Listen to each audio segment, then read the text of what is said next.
Okay, so whilst everyone sort of is into the webinar, I'll just start with some basic housekeeping rules. So welcome everyone. To all of our listeners, you'll be on mute. You'll automatically be muted, and when you have any questions, I just suggest that you put them either in the chat or the question box.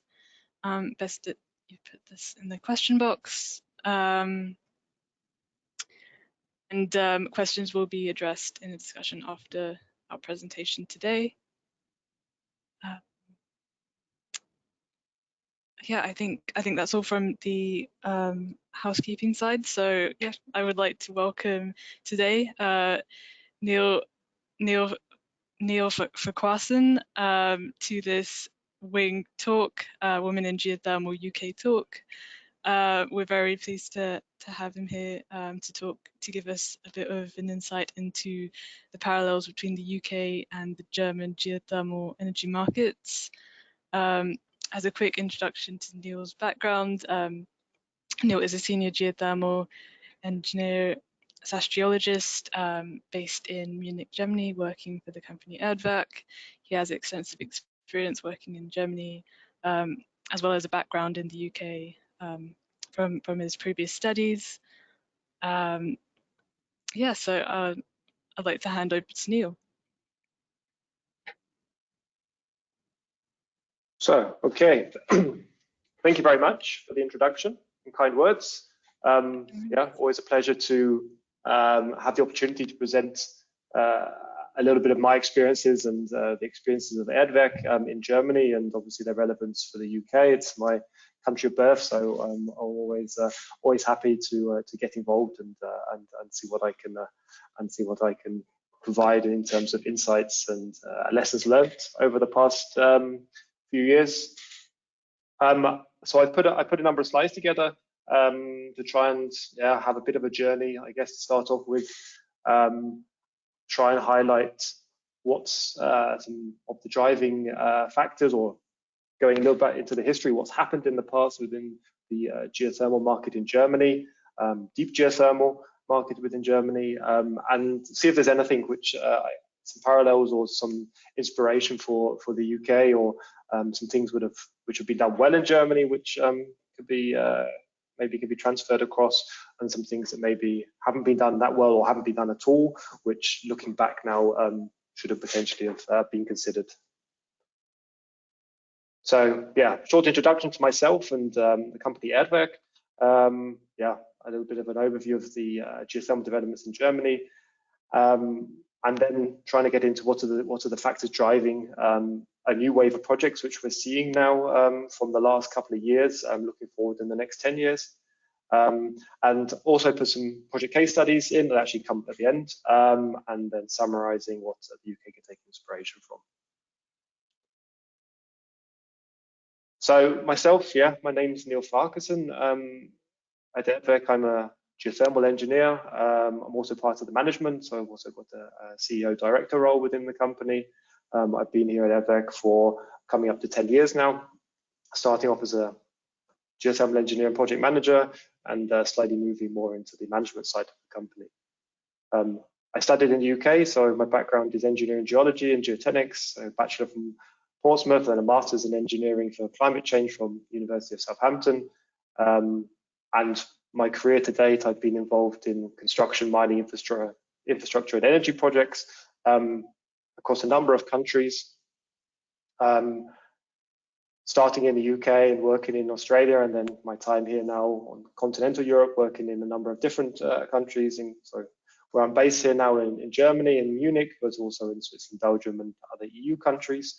During the course of my career to date, I've really realized that I have obviously a geoscience background and an engineering background, so always a desire to work in these areas, but something that's driven me in the last 5 to 10 years is a desire to work more in the renewable sector and sustainable projects. And it was that motivation which really brought me to geothermal projects, and then moving to Munich and starting work for ERDWERK.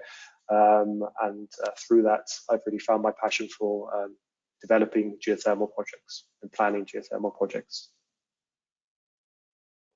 Also, one comment is, yeah, my role here now in ERDWERK, I've come into a management role here after the company operating for near to 20 years. So really standing on the shoulder of giants in my position. There's a lot of existing and former colleagues who have done some incredible work over the last 20 years developing the geothermal sector within Germany.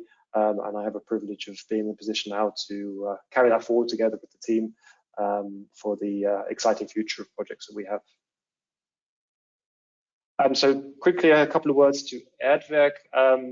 We are subsurface consultancy. So we look after everything for deep and near surface geothermal projects and from the surface down. That means we look after the complete project management, but also the geology, geophysics aspects of the project, the reservoir engineering, drilling engineering, and the production engineering. So we come into projects in a very early stage. We look at the feasibility of projects. We do initial desk studies. We, where it's required, we plan the acquisition of new seismic data, 3D seismic, 2D seismic data. We interpret that. We build geological models. We run detailed reservoir engineering simulations on these models, looking at pressure and heat changes over time. And we predict production rates, production temperatures, so the total thermal output of a geothermal system, and then we plan the targeting for the wells, and the full well engineering is all done in-house with us. So we look to do the whole workflow all the way through from beginning to end, and then we supervise the drilling works whilst the wells are being constructed. So ERDWERK was founded in 2002 by Dr. Achim Schubert. He was sadly passed away, but he was a hydrogeologist, very inspirational man, and that means ERDWERK always has a very hydrogeological core. So we're very geology orientated, but then also bringing all the other engineering disciplines to successfully execute the projects. Most likely familiar to the majority of people, I guess, in the course. I'm not going to go into too much detail explaining the different types of geothermal here, but where a lot of ERDWERK's experience has been in the hydrothermal side of hydrothermal direct use, so hydrothermal aquifers being the majority of our geothermal projects, although we do plan and look at every different aspect. So depending on where the project is, there is hopefully a geothermal solution which can be found. But as the majority of the most fascinating projects ERDWERK have been involved in are more hydrothermal geothermal systems, and that's going to be the focus of a lot of the project examples and a lot of the things we're going to talk about. Also, most of the project examples are hydrothermal systems for heat. I'll come into reasons behind that, but the majority of the projects within Germany, at least, mostly due to the temperature available, are best suited for direct use heat projects. Obviously, there are other systems, petrothermals, EGS, engineered geothermal systems, are obviously making some huge advances and pretty impressive research projects going on in the US, and we're starting to see the influence of them. Of those projects in Germany now. Obviously, the pioneering work done in Cornwall for the Cornish projects is definitely leading the way within Europe. And also, I kind of noted, and I took this image from the BGS website, but obviously now we have the new wave of advanced geothermal systems, so systems which sit somewhere between hydrothermal and petrothermal or EGS systems. There's a number of different pilot projects undergoing in Europe. It's not, from my perspective, not quite at the stage where it's a proven technology, or there are proven technologies, but there are definitely some interesting pilot projects being executed at the moment. So the next 5 to 10 years will be very interesting to see how they develop.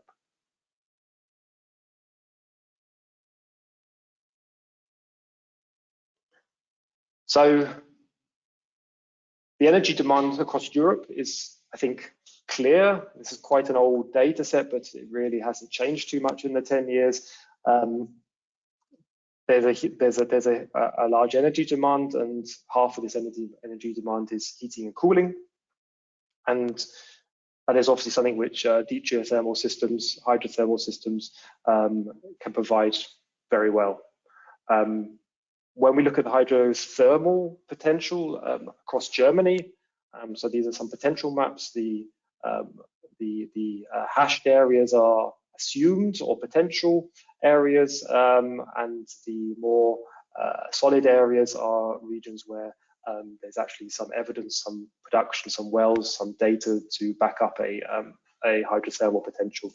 And when we cycle through the different temperatures, so looking at 20 degrees available at a particular depth below surface level, and here 40 degrees, 60 degrees, and up to 100 degrees. So just going back, we see that there's huge, much larger surface areas for the hydrothermal potential of delivering 20 degrees, maybe up to about 60 degrees. But as soon as we go over 60 degrees, we start to see that it's only very small pockets within Germany where high temperatures are over 100 degrees Celsius are, due to the geothermal gradient, possible. Obviously, you can always go very, very deep and use some other systems, but in terms of hydrothermal potential, over 100 degrees is only in a few corners, and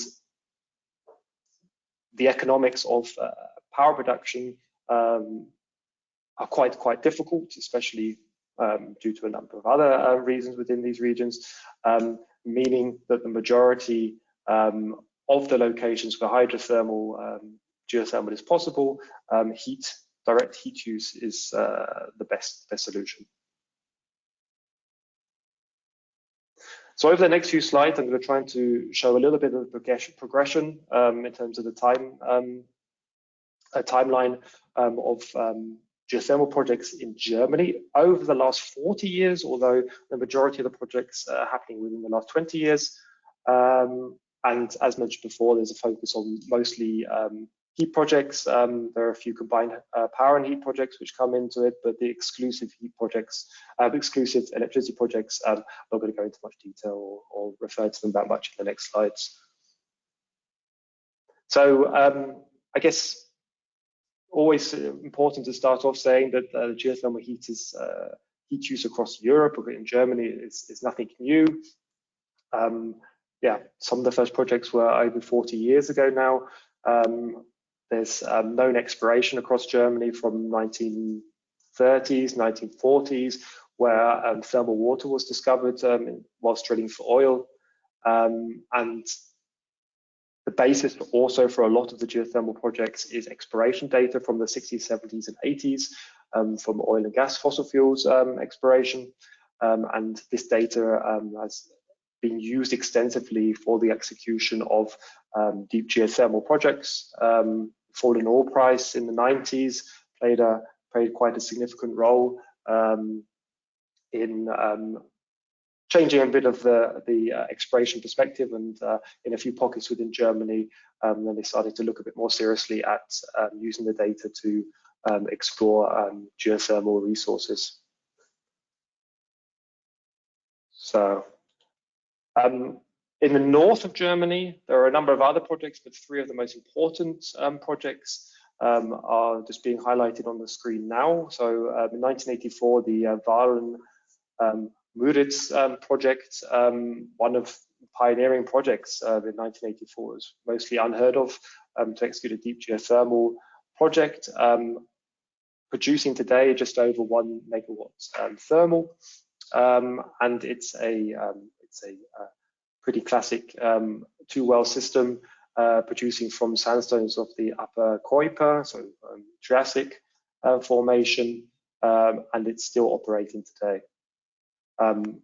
10 years later, there was development of two further projects, Neustadt Gruve, slightly larger project, but also targeting the same formation, so also targeting the sandstones of the Upper Kuiper, and Prenzlau, which today has been used as a coaxial system, so not an open, not a hydrothermal system.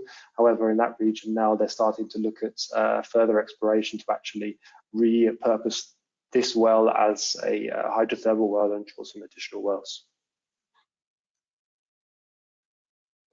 So I've split the map up into north and south because maybe it's a little bit too much to do one going, especially the resolution. But yeah, moving then to the south of Germany, you can see from the number of triangles on the screen that it's got a huge number of projects, mostly obviously concentrating around the southeast, so around the Munich region and in the Bavaria region, but also we have a few projects here then in the Rheingraben, so on the west side on the French border to Germany. So the first projects going back, yeah, ERDWERK was a very interesting, a very important project back in 1996, actually really around 2000, taken into full operation as a hydrothermal system. However, this was one of these cases where a oil and gas exploration found thermal water. So the first well was drilled by Texaco operations in Germany, and after a bit of a standstill, so a number of years of not knowing what to do with the well, there was a decision to actually use this for district heating, and that project's been built out and operating since 1996 now. So near to 30 years of operational data, which is obviously hugely valuable. And then we see on the right here that through 2001 with Simbach, which is here on the Austrian border. And then we start with a real cluster of the first pioneering projects in the Munich region, so on the Schleißheim, Munich, Riem, and Pullach. I've got a slide coming on with a bit more detail about the Munich region because it's actually got quite a fascinating story and quite a lot of interesting projects in the future. But these were some of the first pioneering projects. And then in the Rheingraben, we had Landau and Bruchsal, both of those targeting the Buntsandstein, so the Bunte sandstone Triassic. And these projects have obviously been operating now for coming up to 20 years now, or just under 20 years now, and quite interesting. Landau, or in this region here, is where Vulcan is currently underway building their lithium extraction plant. So there's a huge amount of expansion being planned in this region. Then going from around 2009, there was a real wave of Munich projects from Unterföhring, Aschheim, Unterhaching, through to about 2015, was really the first boom within Germany, within the Munich region of geothermal projects. I've also listed here the thermal output of the projects. You see there's quite a large variation due to the temperature and the flow rates and how many wells. So there's a lot of factors at play. And all this information could also be looked at on the Geotis website online in a bit more detail. And then following up to about 2015, the market really started to cool off. So we had a bit of a boom period, and some of the reasons I'll expand on in the next couple of bits of information. However, then we had the financial crisis, amongst other reasons, meant that there was a real slowdown in the number of projects coming up to 2015 on to Föhring and Freiham. These projects started to slow up, and then we had really the start of the next wave, beginning with the Schärfenstraße project, completed in 2021. So a couple of years ago now, and that's one of the largest projects, hydrogeothermal projects in Europe. So there's a number of reasons from our perspective and my perspective, which positively influence the number of projects being developed. And I mentioned reasons why the project slowed down a little bit. But in 2003, the TAB report was released, and this report was a theoretical study, quite a visionary study, looking at energy production from geothermal projects. They theoretically stated that 5% of the electrical requirements of Germany could be produced from geothermal resources. They said that 350 geothermal plants countrywide, each producing 10 megawatts electric will cover this. Obviously, this is 2003, so potentially look a lot more different today, and we see now that there's been a real move more towards heat than electricity. However, it was such reports which made a lot of regions look at the potential for geothermal. Coming quite quickly behind that was the Bayerische Geothermal, or the Bavarian Geothermal Atlas, and this was really a spatial study and a number of maps showing the potential of deep geothermal resources within Bavaria. And this was a really important decision tool for a lot of projects in the early phases. So this was around 2004. So you see that these two reports would have played a significant role in the decision making for these early projects. So around the early 2000s in the planning phase, and then the projects being executed from 2004 through to about 2010. On top of that, back in, I think, 2006, the GEOTIS project was started. It was a research project from LIAG, from the Leibniz Institute of Applied Geophysics. And this was looking to provide a central database for all data relevant to deep geothermal projects. This has been going now for near to 20 years, and the database has been constantly improved. And it really is a first go-to website for a lot of our projects, where we're looking at what data is available within a region. Are there any existing studies which provide an indication of geothermal potential? So it's a very, very, very useful tool for getting a feel for what data is available and what is the geothermal potential within a region. And it's, I think, been played a role in the early phase, at least, of almost every serial project on the list. And then also, every country requires some kind of geothermal association, so some kind of association who drives the geothermal market forward. Does a lot of lobbying work, and we've really seen the effects of a very well organized geothermal association within Germany. They were established in 1991, and 30 years ago, the market, it wasn't quite as well funded, it wasn't quite as well organized. There were a number of different similar associations, but they were all brought together about 20 years ago now. No, 15 years ago now, and since then they've really played a significant role in a lot of the lobbying work, a lot of the very, very important meetings, the annual conferences, and really bringing geothermal energy into the public sector a little bit more, that everyone has a better understanding of it.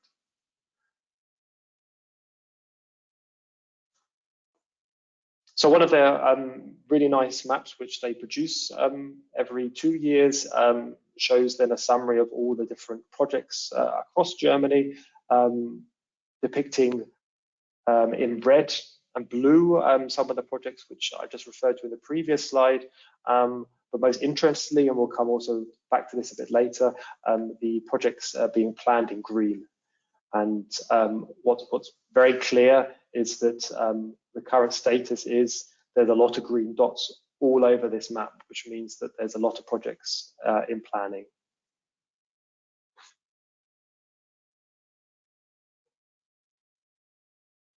So as the majority of deep geothermal projects happened in Bavaria, in the Munich region, we'll just have a quick closer look at the geothermal developments within the Munich region.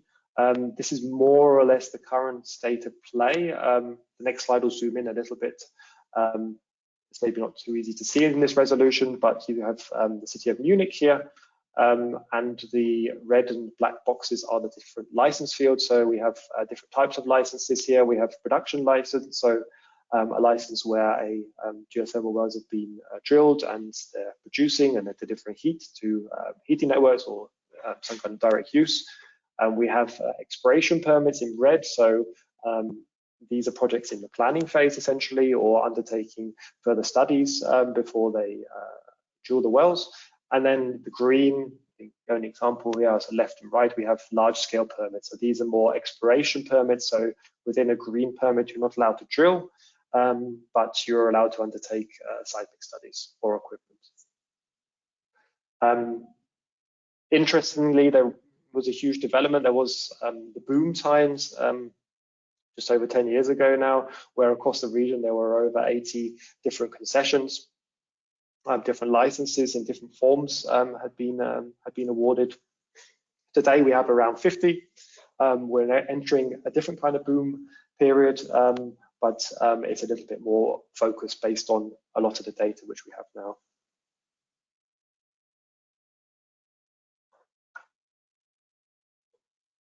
So just zooming in a little bit, very quick overview.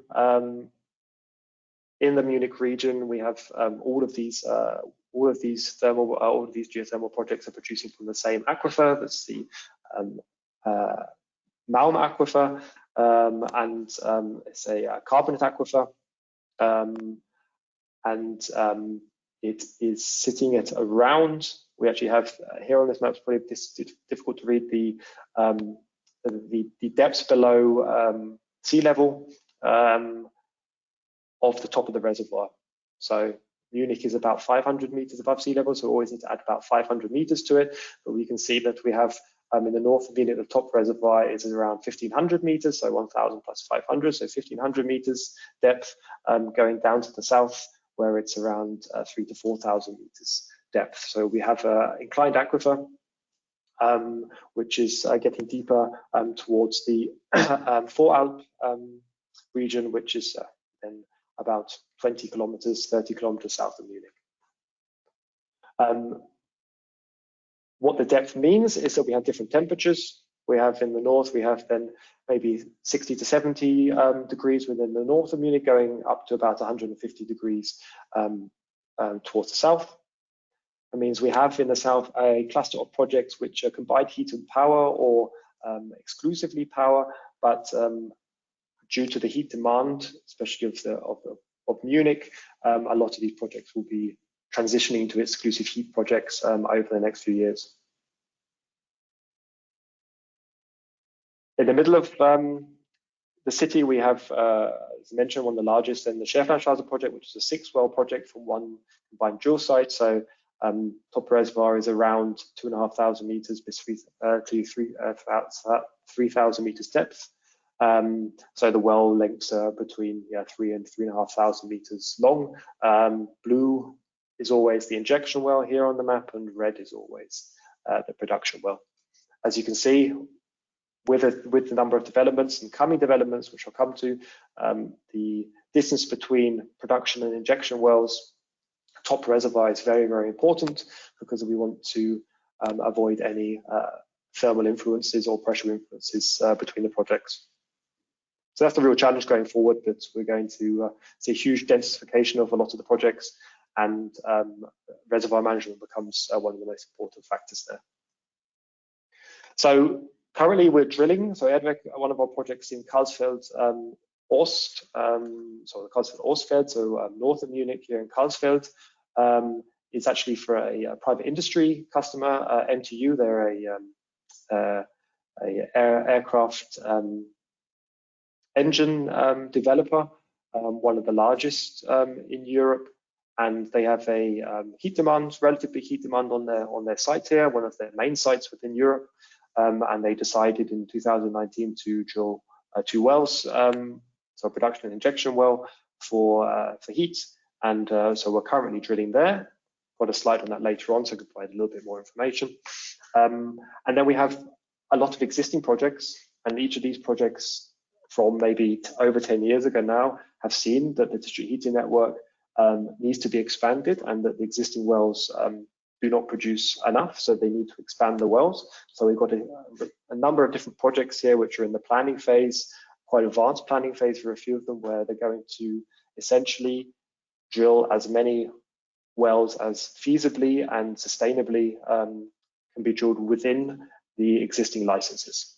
So you can see the different black boxes with existing wells, and within these black boxes, for example, here in Oberhaching, so the Grunwald project, that there's going to be up to 4 wells taking up this corner of their license. So existing projects being expanded is always a good thing, because there are often less challenges in terms of permitting, whilst because it's in an existing operating license. But on top of that, we have a number of new projects coming on from east to west. In the east, the Farquharson project is relatively advanced and should be going to tender in the next year or so. And then we have projects coming out to the west with Geothermal West. Pullack Sud actually is from the same operator as the existing Pullack project. They're expanding their operations to use this license field.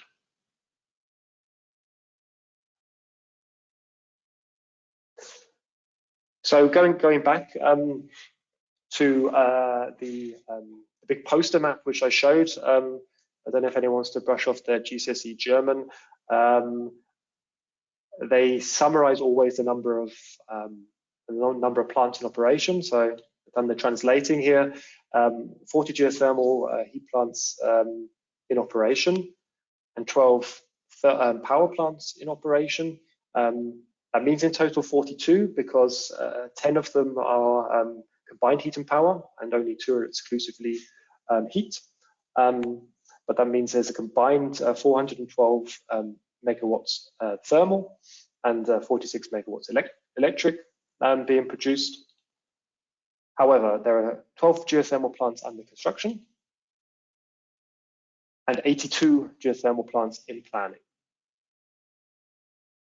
So for me, it's a clear indication that so many projects are planning that something has changed in the dynamics of the geothermal market and something is driving that. And I hope for the next slides I'm trying to touch on that a little bit. There's 100 different reasons, but I think some of the most key reasons have been summarized in the following slides. So political framework in terms of support structure on a nationwide level, upscaling, so the approach of different regions in tackling geothermal projects, and the economic viability, which is what we'll start with then. This plot shows the natural gas prices for customers, so the consumer price in the EU since 2008. And the trend is very clear. Obviously, there's a inflation trend there, but from 2020, 2021, there was suddenly a huge increase. And I think obviously the Russian-Ukraine conflict crisis has a huge role to play there, amongst some other factors. But we saw there that gas prices got very expensive, and that's something obviously that's relevant for the UK as well. In Germany, there's still a lot of regions where they're very dependent on gas. There are a lot of cities with very well built out district heating networks, which are supplied with heat from gas-fired plants, from coal-fired plants, from biomass, from incinerators. But gas still plays a huge role within the country. If we plot very broadly the gross consumer price then for geothermal district heating, it is approximate because the district heating prices, regardless of geothermal or from other resources across the country, are hugely variable, and geothermal district heating prices, what they charge at the end, can depend a lot on the project economics and how expensive was the district heating network to build, how expensive were the wells to drill. However, if we plot it just generally, we can see that in the past, the geothermal district heating was always competitive, depending on what the gas price was doing, but it could always more or less offer something competitive, maybe being more of a premium product, being slightly expensive, but it was always possible. But then suddenly, and what a lot of people noticed in the last 2 to 3 years is the district heating price is actually working out cheaper than if I rely on just my ongoing gas supply. So I think it was quite a surprise to a lot of people, a bit of surprise for the geothermal district heating operators, that suddenly they were undercutting or they were working out cheaper than gas supplies. There's a number of factors, obviously, which need to be considered, or a number of factors at play here, but and a big driving issue is that the geothermal district heating needs to optimize, or the drilling costs, the planning costs, the district heating network execution costs all need to be optimized to try and keep this price down, because it generally can get expensive. But yeah, we have a period now where geothermal district heat is extremely competitive. What that looks like going forward obviously depends a lot on the gas price, but I think it's acceptance from a lot of people that the gas price isn't going to come back down to the levels it was at previously. So generally speaking, geothermal projects become economic when the heat generation is somewhere between 25 and 30 euros per megawatt hour, and that means on the consumer side that somewhere between 75, as you see here, 75 and 80 euros per megawatt hour on the consumer side makes the project economical. But we can see here clearly that if geothermal district heating can stay below 80 euros per megawatt hour, then it should be competitive long term.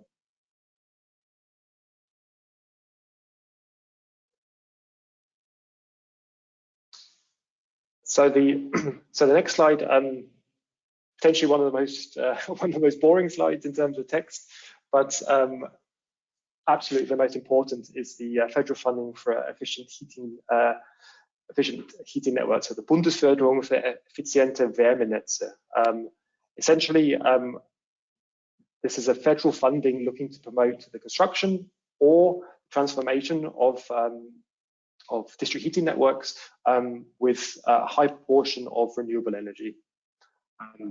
And this funding came from an existing funding structure, the Wärmenetze 4.0, so the heat network funding from the past, and it was transformed into the WwW funding, and then importantly, deep geothermal projects were included or allowed to be included.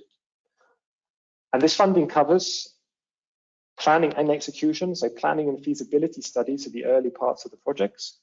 So planning and feasibility also includes all subsurface and surface planning, so the geological and feasibility studies, the geological modeling, new seismic if new seismic is needed, the surface installation, so the geothermal power plant, the district heating network, so everything from beginning to end, from the wells deep into the ground to the district heating network delivering the heat to the consumer. So every aspect is covered.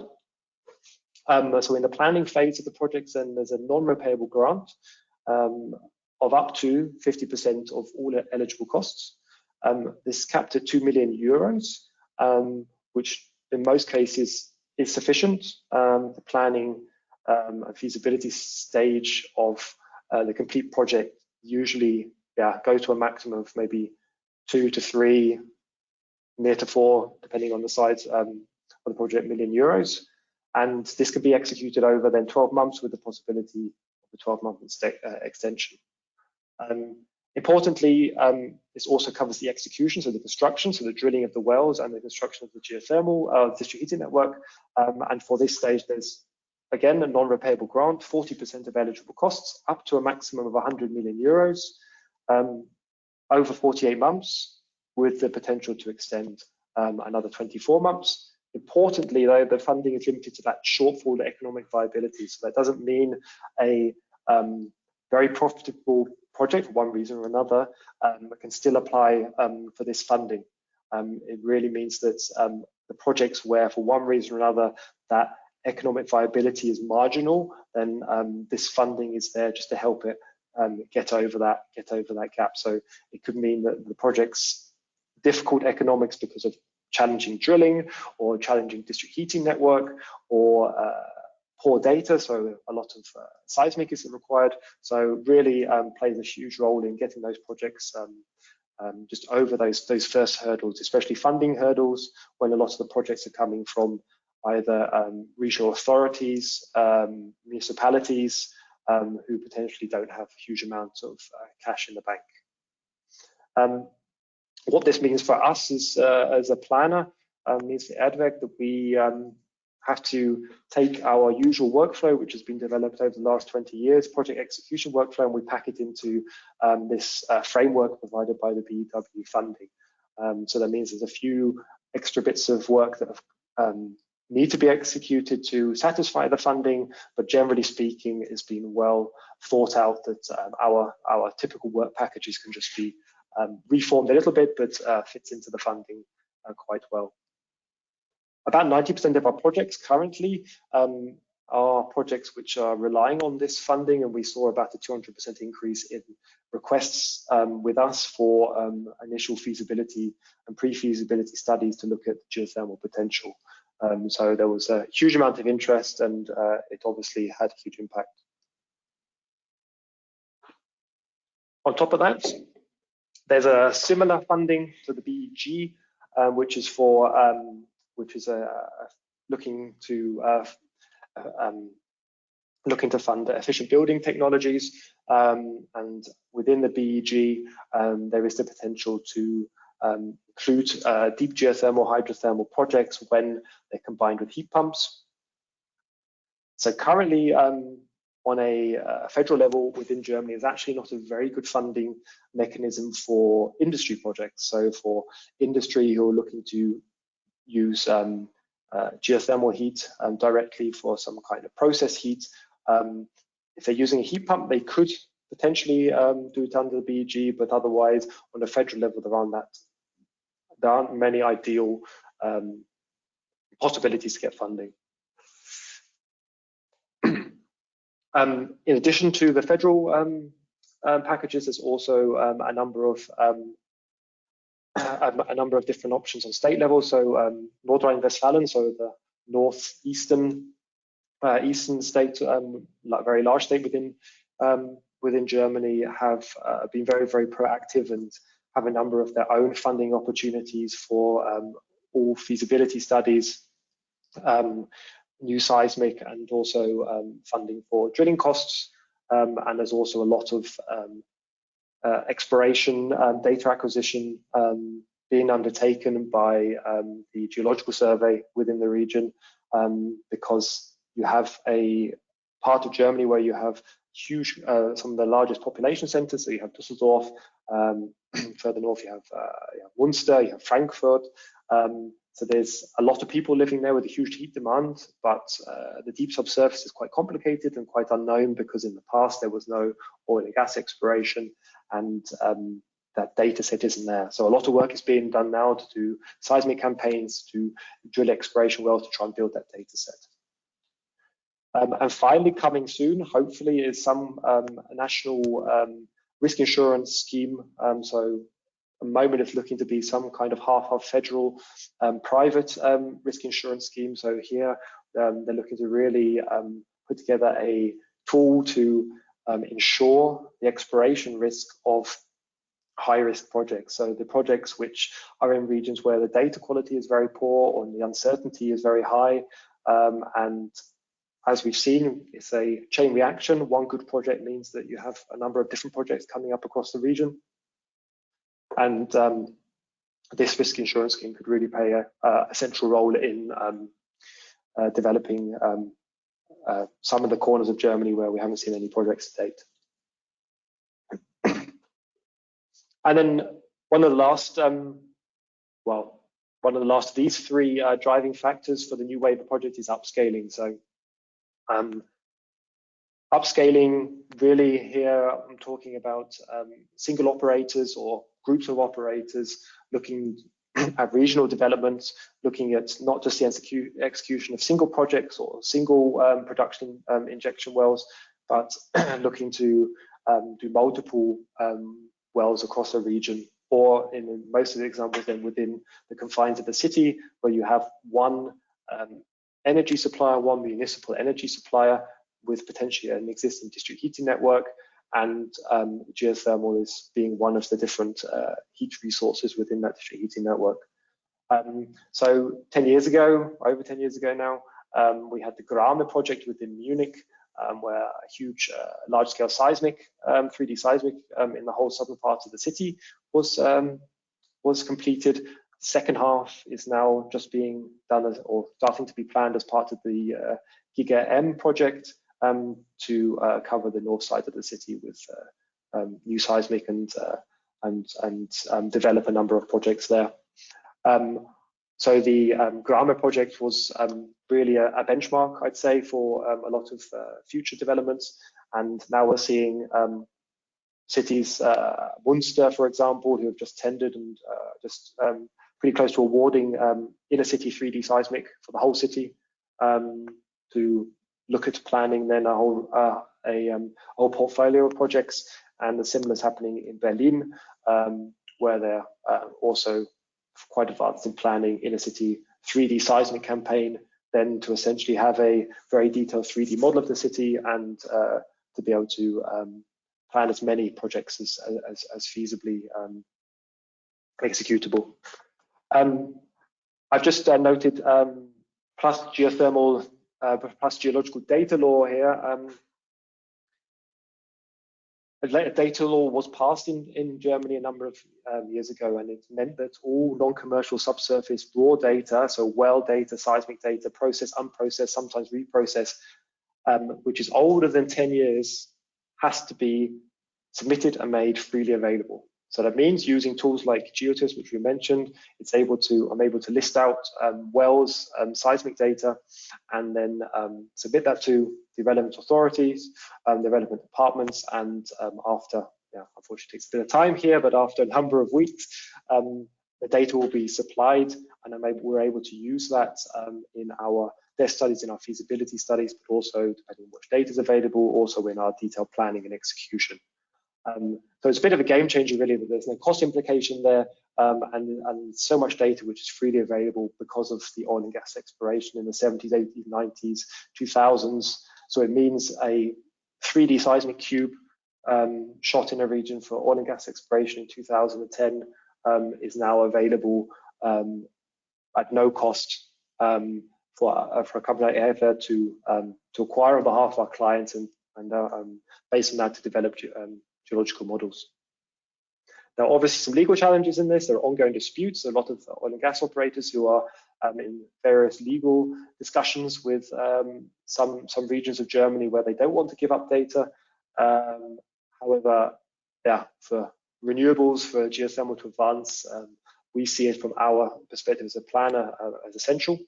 And countries like the Netherlands, the ENLOG website in the Netherlands is very well known, and this data can be directly downloaded from the ENLOG website. Yeah, so that really kind of sums up the three key aspects at the moment. There's a lot of nuance to why some developments happen, why some projects are there, why some projects have not. But especially look at the political framework, these for us at the moment are the impacts which we can actually really feel. So can the UK take inspiration from this, from things done? So national subsidies, we see it as a mechanism to make geothermal energy competitive. Make it competitive until the market develops, until the drilling costs can be reduced, until the district heating networks are constructed, and then it can should become competitive without subsidies. Even with subsidies, you only have to look at other technologies, wind, solar, all other renewables, and fossil fuels, how much subsidy they received in their early phases in the first 10, 20 years of development. So geothermal is definitely something which deserves that kind of support. Go after the low-hanging fruit, start smaller, start simple, then upscale. So really, the first projects being the not too deep, not too hot projects, it makes sense. The successful early projects that I spoke about right at the beginning were not 5-6 kilometer deep wells. They were 2 kilometers deep, maybe 1.5 kilometers deep, looking at fairly moderate resources. There were some pioneer projects which were a lot deeper and complicated, but maybe there were some bolder people who were able to argue that. But we see a lot of regions across Europe where the municipal energy supplier have very good roadmaps where they're looking to get all stakeholders on board with simpler projects, easier to execute projects, and then once that's demonstrated, then to scale up and go for bigger and more complicated developments. The open data availability, as I mentioned, the ability here to look for the data on Geotis, to then to request the data and to be able to receive it without any cost and maybe only a slight time delay, means that really usable feasibility studies can be executed quite efficiently, and the first assessment can be done without the client having to spend 6 figures just to get a yes or no answer. And for things not done, yeah, risk insurance can make a difference. We've seen it in the Netherlands, we've seen it in France, and Belgium's using the Dutch model now, but it's not here in Germany. Germany's achieved a lot without any kind of insurance, so any kind of exploration insurance can only have a positive effect. And centralized knowledge,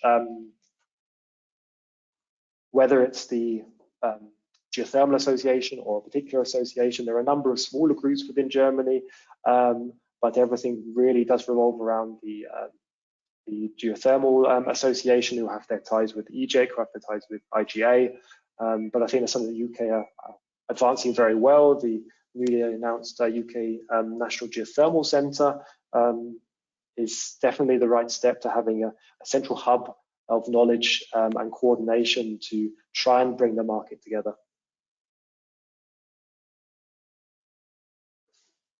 So just to conclude, and I think my time's coming to an end now, so I just packed in a couple of quick case studies to try and emphasize that it's not just maps and talk, but actually projects which are being executed. So we're currently drilling here the project for MTU on the north side of Munich. We've just finished the first section of the second well.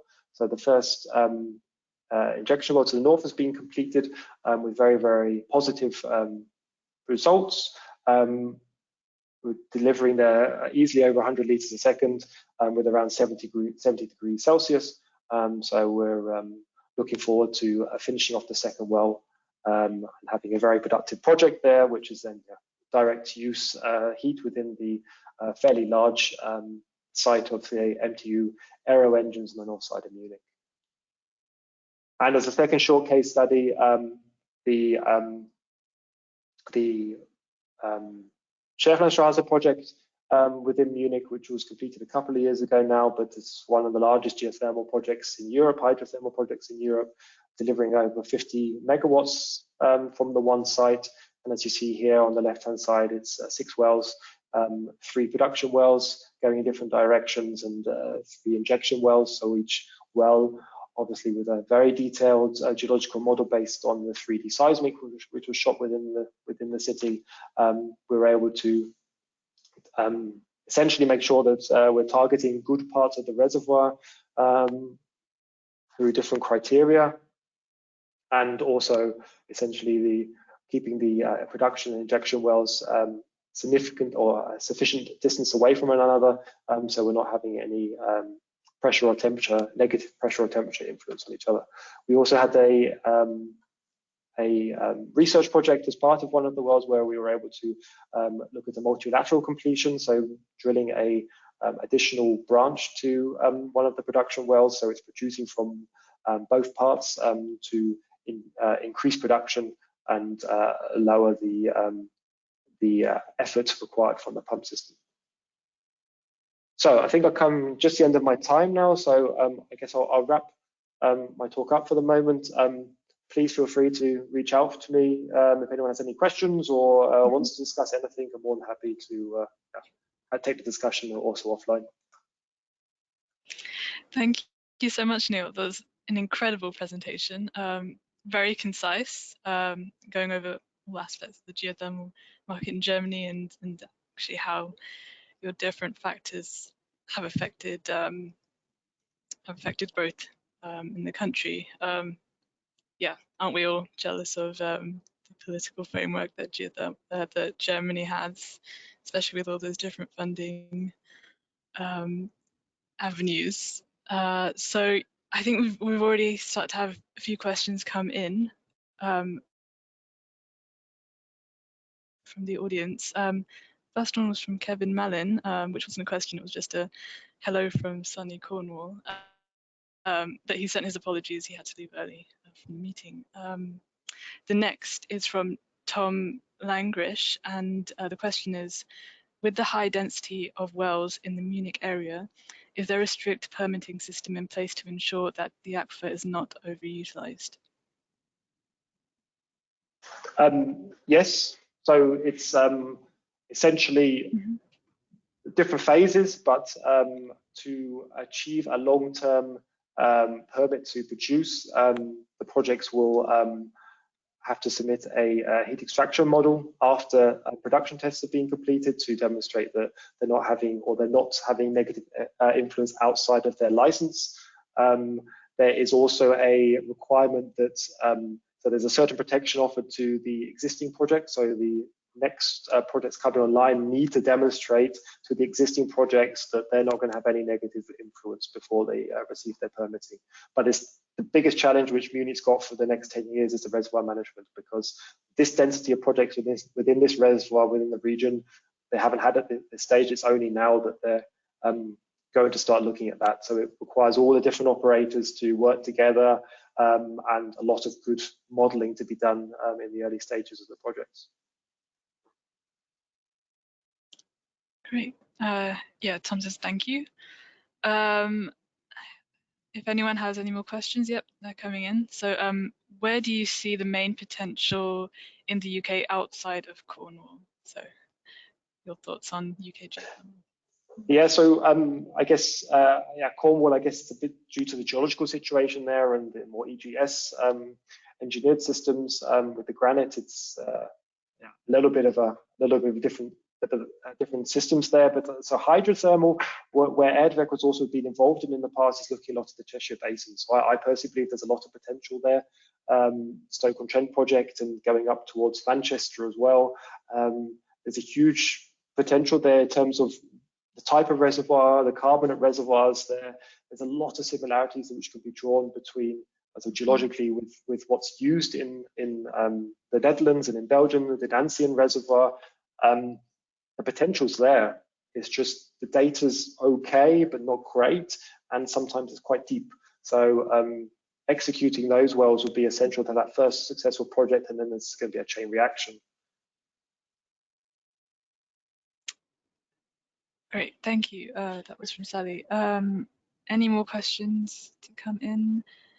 Oh, well, in the meantime, I actually have a question. So I was wondering how, in your experience, the German people in Munich have reacted to, you know, retrofit. Because I think in the UK, retrofit is sort of like something that makes people go, we don't, you know, there's a bit of activation energy required. Yeah, how did that work for German buildings when switching to geothermal district systems? So I mean, it's all part for the consumer, for the everyday homeowner. It's all part of how it's offered. So what do they actually have to pay to get connected, and how much can the operator subsidize that? So there is a lot of reluctance. It's still not that easy.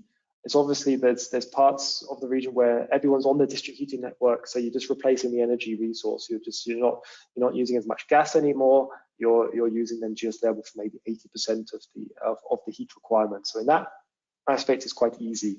But actually, people changing their infrastructure within their house or within a building for heat supply, it's not that easy from a consumer level, but in terms of businesses, it becomes a lot easier because with the political pressure on businesses to decarbonize, to be more green, and someone's knocking on the door saying, yeah, you pay this amount and you have a 80% green energy source, then it becomes a bit of a no-brainer. Exactly my thoughts on that too. Okay, so it looks like we're pretty much at the end of our time, and I'd just really like to say thank you again, Neil, for giving your time for this talk to the UK wing sector. Yeah, it was amazing to have you here with us. So lastly, I just wanted to note that for next month's talk, we'll be discussing, carrying on with the theme of connecting the UK with different countries and their geothermal journeys. We'll have a talk from Ukraine. If I can just quickly share my screen, I don't know how to do that. Share screen. No, change presenter.